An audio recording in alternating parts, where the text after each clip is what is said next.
Good morning. আমি Soma পিল্লা food kitchen থেকে দিলীপ। আজকে বানাচ্ছি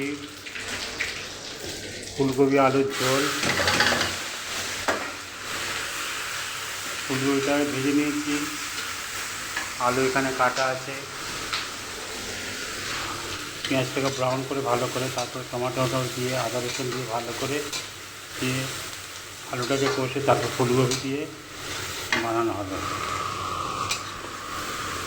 আর আছে কুমড়ো আলু ভাজা বানিয়েছি, কুমড়ো আলু উচ্ছে, তারপর আছে অরহর ডাল,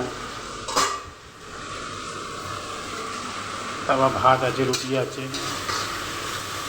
পেঁয়াজটাকে ভালো করে ব্রাউন করে তারপরে আলুটাকে ফ্রাই করে এগুলোতে ঢেলে ভালো করে কষে পরে গরম গরম সার্ভ করা হবে। আর আপনারা কেমন আছেন? সবাই ভালো আছেন তো? ভালো থাকবেন এই আশা করি। বাই।